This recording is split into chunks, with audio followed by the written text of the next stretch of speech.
வணக்கம். நமக்கு எண்கணி ஞானத்தையும், வேத ஜோதிட ஞானத்தையும், ஆன்மீக ஞானத்தை வழங்கிய அனைத்து குருமார்களுக்கும் நன்றி என்ற அதே வேளையில் இது ஒரு ஜோதிட விளக்கு வீடியோ விருப்பம் உள்ளவர்கள் தொடர்ந்து பார்க்கலாம். ஒரு கேள்வி கேட்டிருக்கீங்க. ப்ரோ, எப்ப ஜென்ம சனி ஸ்டார்ட்? எப்ப ஜென்ம சனி முடியுது? ஏன்னா இன்னும் 5 வருஷத்துக்கு இருக்கு அப்படின்னு கூகுள்ல சொல்றாங்க அப்படின்னு. யாரு தான் அந்த கூகுள்ல இதெல்லாம் சொல்றாங்க அப்படின்னு எனக்கும் தெரியலங்க. அதுல இன்னொரு கேள்வி பார்த்தேன். ஒருத்தர் மகரத்துல இதுன்ற ஒரு ஐயர் மகரத்துல நான் அவிட்டம்ன்றாரு. உங்ககிட்ட பார்த்தப்ப நீங்க சதயம்ன்றீங்க அப்படின்னு கேட்டிருந்தாங்க.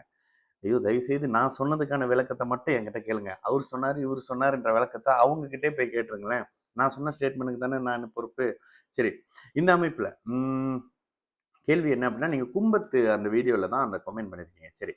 கும்ப ராசிக்கு எப்பொழுது 7:30 சனி ஸ்டார்ட் ஆச்சு அப்படின்னு பார்த்தீங்கன்னா, 2020லயே ஸ்டார்ட் ஆயிருக்குங்க. 2020ல ஸ்டார்ட் ஆன 7:30 சனி 2023ல உங்களுடைய ஜென்ம சனி. 7:30 சனினா ராசிக்கு 12ல சனி வரும்போது. அதுக்கப்புறம் உங்களுடைய ஜென்ம நட்சத்திரத்துல, அதாவது சதயத்திலேயோ, அவிட்டத்திலேயோ, இதுலயோ புரட்டாதிலயோ வந்திருந்தா, அது உங்களுடைய ஜென்ம சனி. இப்ப கோ த்ரூ பண்ணிட்டு இருக்கிற விஷயம். அடுத்த வருஷத்துல 2025 மார்ச்சுக்கு பிற்பகுதியில இருந்து நீங்க பாத சனியாக அதை கோ த்ரூ பண்ணுவீங்க. அப்போ 7:30 சனியோட மொத்த 7:30 வருஷ ப்ராசஸ்ல கடுமையான கெடுபலன்கள் அந்த மத்திய நடுப்பகுதியில தான் நடக்கும். அதுக்கப்புறம் பாத சனி காலில் அடிபடும் அப்படின்னு சொல்லிட்டு யாராவது காமெடி பண்ணிட்டு இருப்பாங்க. அதெல்லாம் நம்பாதீங்க. பாத சனின்றது உங்களோட தொழில் வேலை அமைப்புகளை சரி செய்யும். ஆனாலும் அது 7:30 சனி தான். ஓகேங்களா? அப்ப இன்னும் ஒரு 2.5 வருஷத்துக்கு 7:30 சனி அமைப்பு கும்பராசிக்காரங்களுக்கு இருக்கு. மீன ராசிக்காரங்க அப்படின்னா மகர ராசிக்காரங்களுக்கு சுத்தமா அடுத்த வருஷத்தோட 7:30 சனி அமைப்புன்ற அந்த கொடூர அமைப்புல இருந்து வெளியில வந்துருவாங்க. மீன ராசிக்காரங்களுக்கு இப்ப நடந்துகிட்டு இருக்கக்கூடிய 7:30 சனி அடுத்த வருடத்துல ஜென்ம சனியாக அவருடைய ஜென்மம்னா உங்க ராசிங்க. உங்களோட ராசி தான். லக்னமான்னு ஒருத்தர் கமெண்ட் போடாதீங்க. அதை பார்த்தா டென்ஷன் ஆகும் எனக்கு. உங்களுடைய ராசியில இவர் அமரும் பொழுது அது உங்களுடைய ஜென்ம சனி அப்படின்னு சொல்லப்படுது. ராசியில இருள் கிரகம் இருந்தா ராகு இருந்தா ஜென்ம ராகுங்க, குரு இருந்தா ஜென்ம குருங்க. இதுல குரு நேத்து ஒருவர் கேட்டாரு, ராசியில குரு அமர்ந்தா குரு கெடுப்பாருங்க. எந்த இடத்தங்க குரு கெடுத்தாரு? குரு இருக்கும் பார்க்கும் இடத்தை வளர்க்கக்கூடிய ஒருத்தர்.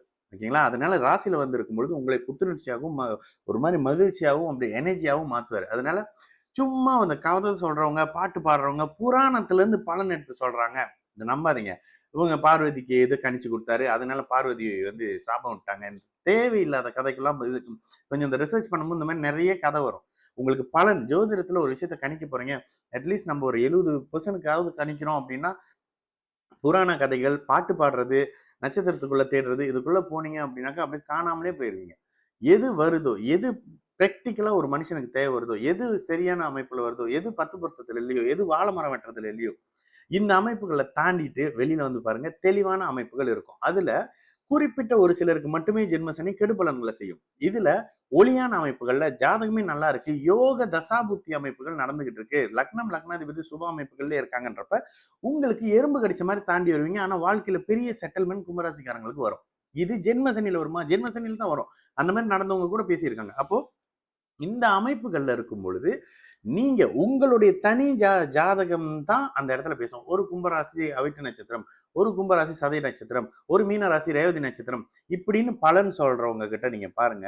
ஏதோ டைம் பாஸ்க்கு பலன் சொல்லிட்டு இருப்பாங்க. அந்த மாதிரி தான் இருக்கும். இதை தவிர்க்க முடியாது. ஏன்னா இந்த மாதிரியான சில அமைப்பு வந்துடும். துல்லியம் என்பது உங்களுடைய லக்னம் லக்னாதிபதி. நேத்து ஒரு பாய் பேசினார். அந்த பாய் சொன்ன ஒரு விஷயம் எனக்கு ரொம்ப பிடிச்சிருந்தது. ஒரு நாள் உங்களோட வீடியோ வரலன்னா எனக்கு டென்ஷன் ஆகும். என்னதான் பண்றாரு நான் இன்னும் வீடியோ அப்லோட் பண்ணாம அப்படின்னு சொல்லி அவர் பேசினாரு. இந்த மாதிரி நபர்களுக்கு தெளிவான விளக்கத்தை கொடுக்கறதுக்கு தாங்க இந்த வீடியோஸ். ஆனா யாரு பாக்குறீங்களோ இல்லையோ, இளைஞர்கள் இந்த வயசு ஒரு 30-40 வயசுக்கு கீழே இருக்கிறவங்களுக்கு எனக்கு நிறைய ஃபாலோவர்ஸ் நான் அடிக்கடி சொல்லுவேன். அவங்க தான் என்னோட நிறைய ஃபாலோவர்ஸ். ஏன்னா அவங்களுக்கு நான் சொல்றது என்னன்றது கொன்வே ஆகுது. அவங்களுக்கு புரியுது. இன்னும் பரிகாரம் செஞ்சா தான் அப்படி இப்படின்னாக்கா இப்பெல்லாம் ஃபைட் பண்ணிட்டே வராங்க. பரிகாரமா சரி அப்படி இப்படின்னு சொல்லிட்டு அதை பண்ணாத அளவுக்கு தெளிவாவே இருக்கிறாங்க யங்ஸ்டர்ஸ். இப்போ பழைய ஜோதிடருடைய டார்கெட் யாரா இருக்கும்? அதே அம்மா அப்பா தான். அம்மா அப்பாட்ட ஆயுள் இல்லை, அது இல்லை, இது இல்லைன்னு சொல்லி பயங்காட்டி அதே பூஜை புனஸ்காரம் அப்படின்னு போயிட்டு இருக்கும். தயவு செய்து இதெல்லாம் போயிடாதீங்க. ஓகேங்களா? இந்த விஷயத்த நான் ஆரம்பிக்க காரணமே நான் கடுமையா பர்சனலா பாதிக்கப்பட்டிருக்கேன். இந்த பூஜை பரிகாரம் அது இதுன்னு. அதுக்கப்புறம் இவனுங்கெல்லாம் உருட்டிக்கிட்டு இருக்கிறானுங்கன்றது எனக்கு அப்புறமா தான் தெரியும். நடக்கிறது தான் நடக்குங்க. அதுல ஜென்ம சனி இந்த கும்பராசிக்காரங்களுக்கு முடிஞ்ச அடுத்த ஜென்ம ராகு வருவாரு 2026 ஜூன்ல. அந்த ஜென்ம ராகுவை குரு பார்த்து சுபத்துவப்படுத்துறதுனால அடுத்த வருஷம் ஜாதகத்துல பிறக்கிறவங்களுக்கு 2 குரு இருக்கிறாருன்னு வந்துருங்க. குரு தொடர்பு கொள்ளக்கூடிய ராகு குருவாகவே செயல்படுவார். காற்று வீட்டுல இருக்கிறார். இதெல்லாம் ஆக்சுவலி இந்த இடத்துல சொல்ல வேண்டிய அவசியம் இல்லை. நீங்க ஒண்ணு கேட்டாதான் நான் 10 பேசுவேன். காற்று வீட்டுல இருக்கக்கூடிய ராகுவே ஒரு மாதிரியான பிரம்மாண்டப்படுத்துறது அப்படி இப்படின்ற மாதிரியான அமைப்புகள்ல அடுத்த வருஷத்துல காற்று சம்பந்தப்பட்ட அப்படி அதெல்லாம் உலகியல் ஜோதிடத்தை விட்டுருங்க. அடுத்த வருஷத்துல ஒருத்தர் கும்ப ராசியாக பிறக்கிறாருன்னு வச்சுக்கோங்க. அவருக்கு மிதுனம், துலாம், கும்பம் காற்று வீடுகள் வலுத்திருக்கும். அவரு ஏரோநாட்டிக்கல் காற்று சம்பந்தப்படுற அமைப்புன்னு உயர்நிலையில இருக்கும்போது இருப்பாரு. ஆக கீழே வந்துடுறாரு. டயர் கடையில காத்தடிச்சுக்கிட்டு இருப்பாரு. அந்த டிஃபரெண்ட் புரியுதா? கம்ப்ரைசர் செஞ்சுக்கிட்டு இருப்பாரு. ஏர்கான் மாட்டிக்கிட்டு இருப்பாரு. இந்த அமைப்புகள்ல புரிஞ்சுக்கங்க. காத்து தான். அந்த காற்றின் தரம் என்ன? பைலட்டா இருக்கிற தரமா, ஏர்கான் சர்வீஸ் பண்ற தரமா, டயர் கடையில காத்தடிக்கிற தரமான்றது அந்த தனிநபர் ஜாதகம் முடிவு பண்ணும். இதை விட எனக்கு பெருசா சொல்ல தெரியாதுங்க. நீங்க ஒண்ணு கேட்பீங்க, நான் 10 பேசுவேன். ஆனா இதுக்குள்ள அவ்வளவு விஷயம் இருக்கும். ஒரு வீடியோவும் அப்படியே உங்களை வேற லெவல் கொண்டுட்டு போற மாதிரி தாங்க பேசுறேன். புரிஞ்சதுன்னா நீங்க தான் அப்படி வந்துருவீங்க. சரிங்களா? நல்லது நடக்கும். நல்லா இருப்போம். வணக்கம்.